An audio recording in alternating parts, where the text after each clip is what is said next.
We're here today to launch our September bi-monthly report, focusing on trends in all sectors of the Irish commercial property market. The months of July and August are generally quiet in the commercial property market, but that wasn't the case in 2014. It was extremely busy, never more so than in the investment and the hotel and licence sector of the market, which experienced phenomenal deal flow over the course of the last couple of months.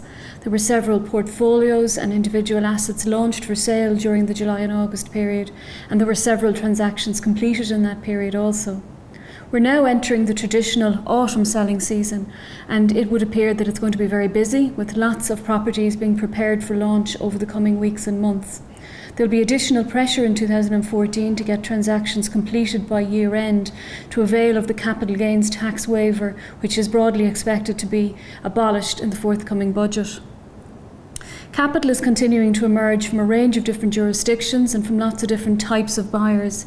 Investors and buyers are very encouraged by improving economic forecasts, recent upgrades from rating agencies such as Moody's and Standard & Poor's, strong rental growth projections in all of the occupier markets, which are likely to be front-loaded considering the lack of supply coming into the system over the next 2 years.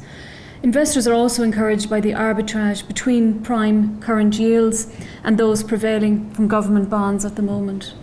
Indeed, the Irish property market, according to the IPED index, produced a return of 8.5% in the second quarter, its highest quarterly return since 2006. The annualised return came in at over 26%, demonstrating the strength of activity in this sector at this particular juncture. Spend in the Irish investment market is very strong, and indeed Ireland came in as 7th in the top 10 European investment countries for the first half of this year, its first time in the top 10 since 2006.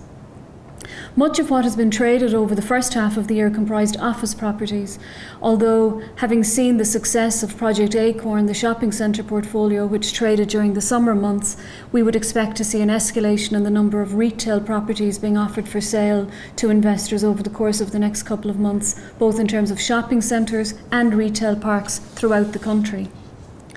With the ever-increasing scarcity of prime Dublin 2-4 office buildings to cater for the volume of occupier demand that's there, we're continuing to see very strong rental growth being achieved in this sector, to the extent that we are likely to see €45 per square foot being breached in Dublin before too long. Rental values in locations such as the IFSC are also now beginning to show signs of growth, and we would expect to see this spill over into other locations in the city and locations such as the south suburbs over the course of the next number of months. Many of the big occupiers that are in the market looking for prime Dublin office space will now have to concentrate their efforts on negotiating pre-letting agreements or indeed developing their own bespoke premises, because there isn't going to be any new stock being completed in the city until at least 2016. In the retail sector, we've continued to see signs of improvement over recent months. Indeed, we've had 9 consecutive months now where the year-on-year growth in retail sales has been encouraging and positive. Consumer sentiment is improving, and that in turn is spilling over into demand for retail properties. It's not uniform across the country, but it is fair to say in prime locations, and in Dublin in particular, we're seeing a scarcity of prime retail properties to cater for the volume of demand that exists from both new and existing retailers. Take-up in the industrial sector is somewhat disappointing. Even though there's an underlying volume of activity in this particular sector, take-up is disappointing on the basis that it's taking a long time for deals to conclude. And again, this is a sector where there will be significant pressure to get deals signed by year end in order to avail of the capital gains tax waiver for sales. It would appear at this juncture that take-up will not match the high volume of activity achieved in 2013. There is a scarcity of industrial investment properties as well. There have been a number of transactions in recent weeks and months, but there is definitely a scarcity based on the demand that's there from investors for prime industrial investment product. And indeed, many occupiers and investors are now resorting to buying vacant, older industrial buildings with a view to refurbishing them. And we're seeing some people buying sites with a view to developing bespoke facilities themselves. The hotel and licence sector experienced its busiest July and August on record, with several portfolio sales and individual assets being traded and being launched for sale during the period. Although we continue to see a large volume of hotels being traded and being offered for sale, there is still a scarcity of prime Dublin hotels, and this has been demonstrated in recent days since the launch of the Temple Bar Hotel, which is guiding somewhere between 27 and 30 million, which has achieved very, very strong appetite already from international and domestic players. Finally, looking at the land sector, we've had a very, very strong volume of activity in this particular sector over recent times.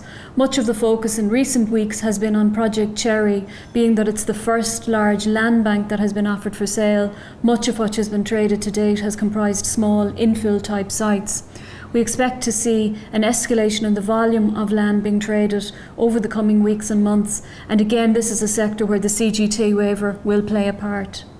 Funding is readily available for development, so that is not the stalling block impacting on the volume of house building in the Dublin market at the moment. In our experience, private equity players and indeed financial institutions are willing to provide funding for development, so there are other reasons at play, and it is not the main reason why development is not coming on stream at the pace required. The government are due to launch some measures over the coming weeks to try to tackle this housing issue. We would urge them to look at issues such as development contributions, the 80% windfall tax, development levies, restrictive planning legislation, and onerous new building regulations, all of which combined are leading us to the situation where there's a severe lack of supply, and government really need to fix the supply side of the equation as opposed to the demand side. All in all, it has been a very busy summer, and it would appear that autumn is going to be extremely busy in every single sector of the Irish commercial property market.